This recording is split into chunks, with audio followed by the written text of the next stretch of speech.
Halo saudara-saudara yang terkasih di dalam Kristus, bertemu lagi di Summary Daily Bible School.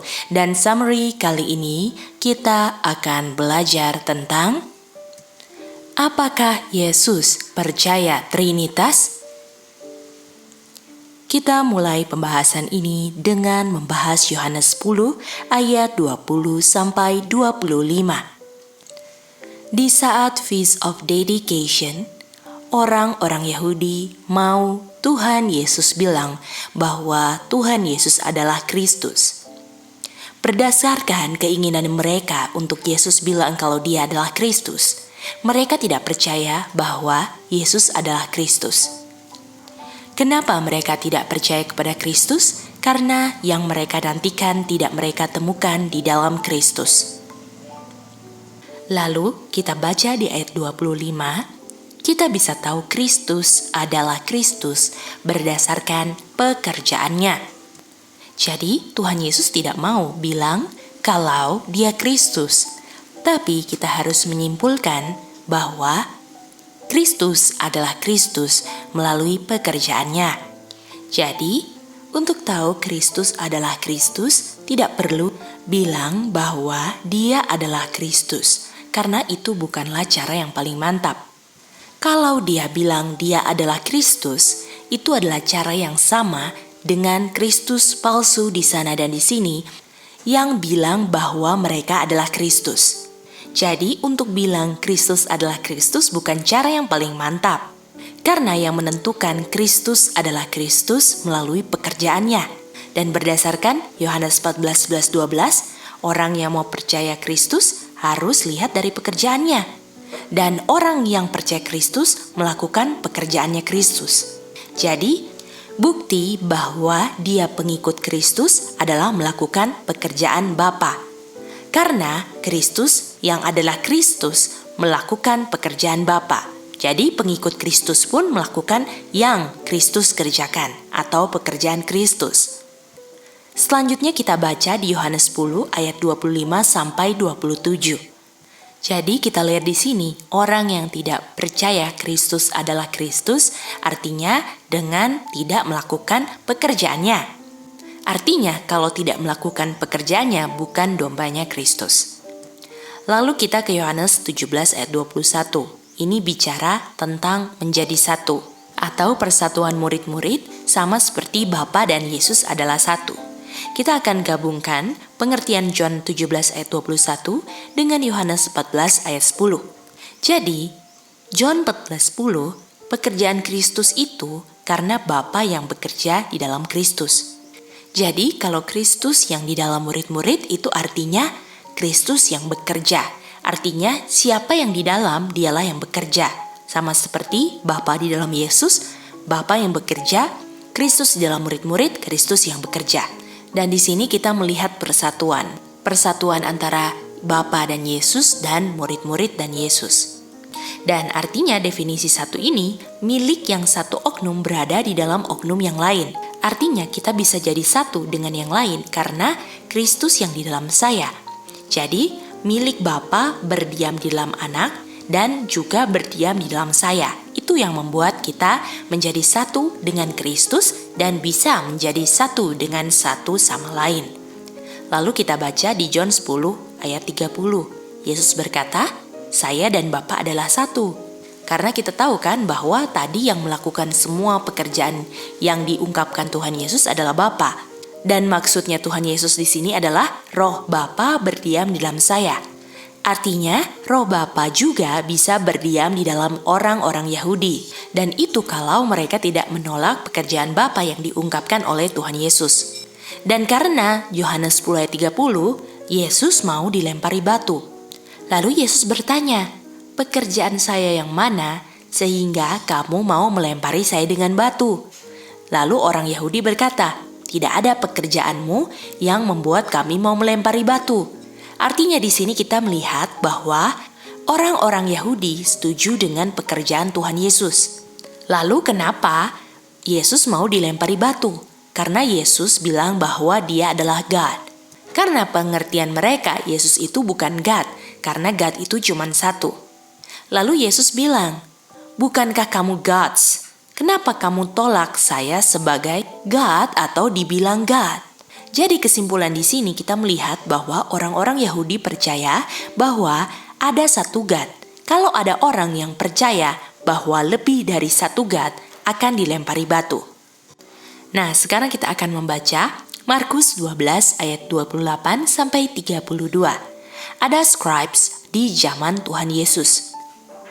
Mereka bertanya kepada Tuhan Yesus, dari 10 hukum mana yang terpenting?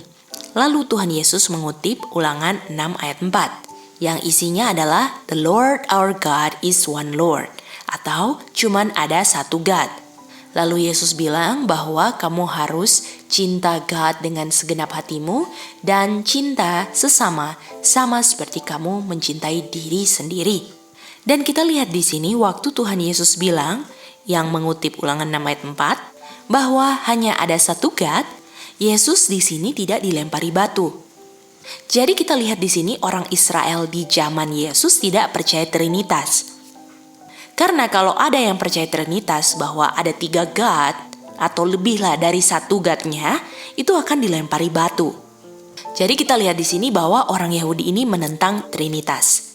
Dan kalau kita baca di Markus 12 ayat 32, scribe pun setuju bahwa hanya ada satu God, tidak ada selain Dia. Lalu di ayat 34, ketika Tuhan Yesus bilang bahwa cuman ada satu God, Tuhan Yesus merespon bahwa kamu tidak jauh dari kerajaan surga. Artinya kita lihat di sini bahwa Yesus pun tidak percaya Trinitas. Jadi Tuhan Yesus dan scribes kepercayaannya sama. Nah, apa perbedaannya sehingga Tuhan Yesus di John 10 mau dilempari batu? Nah, sekarang kita baca Yesaya 9 ayat 6. Ayat ini adalah nubuatan mengenai Tuhan Yesus bahwa akan lahir seorang anak. Jadi, orang-orang Yahudi ini tahu nubuatan akan lahir seorang anak. Dan Tuhan Yesus bilang bahwa Bapa dan saya adalah satu, yaitu Bapa di dalam saya, karena sayalah yang mengungkapkan Bapa. Dan dari ayat ini, Yesus disebut The Mighty God. Dan mereka tahu bahwa akan ada anak yang datang melalui Yesaya 9 ayat 6. Tetapi mereka tidak setuju kalau Yesus anaknya. Artinya, yang mereka nantikan itu lain. Karena Yesus tidak memiliki yang mereka harapkan. Namun, pengertian mereka dan Tuhan Yesus sama-sama tidak percaya Trinitas. Bahwa hanya ada satu God, tetapi orang-orang Yahudi dan scribes menolak Tuhan Yesus. Jadi mereka tahu akan ada anak, tetapi bukan Yesus. Mari kita lihat paralelnya di zaman Tuhan Yesus dan sekarang.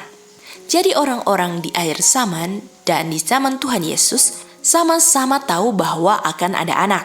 Tetapi orang Yahudi bilang, anak bukan anak, atau Tuhan Yesus bukan anak.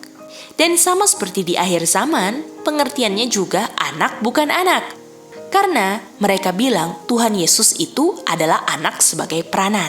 Dan setelah kita mengerti perbedaannya, akhir zaman dan zaman Tuhan Yesus, sekarang kita mau melihat 3 macam pengertian umum yang dimengerti banyak orang. Kelompok pertama, percaya bahwa tidak ada pre-incarnate Son. Yang kedua, ada pre-incarnate Son tapi bukan Son atau sebagai peranan. Yang ketiga, ada pre-incarnate Son dan benar-benar Son. Nah, apa arti pre-incarnate?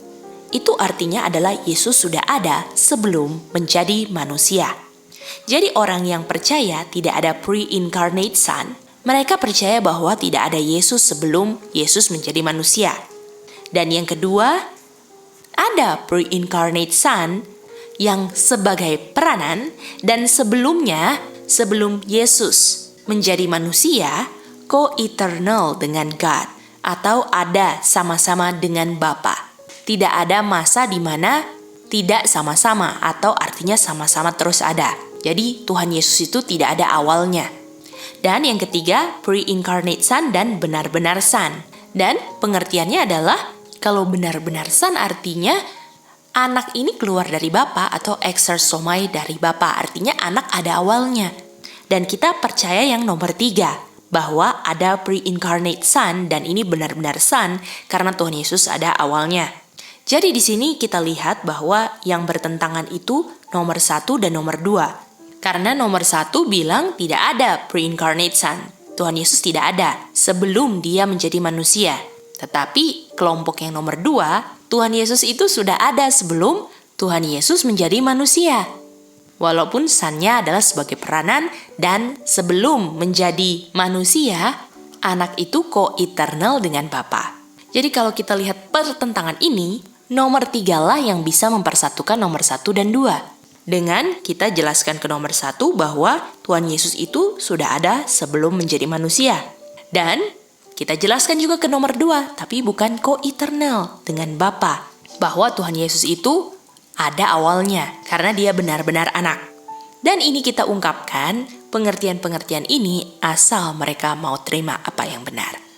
Biarlah dari pelajaran kali ini kita semua lebih mengerti lagi penjelasan mengenai apa yang Yesus percayai di zamannya. Apakah Yesus percaya Trinitas? Tadi sudah dibuktikan dan kita lebih mengenal tentang pengertian banyak orang di sana dan mengerti apa yang kita percayai dan bisa membuktikan apa yang kita percayai. Dan yang kita buktikan itu semua harus berdasarkan Alkitab dan Roh Nubuat. Terima kasih teman-teman sudah dengarkan Summary Daily Bible School kali ini. Kita bertemu di summary berikutnya. Tuhan memberkati kita semua.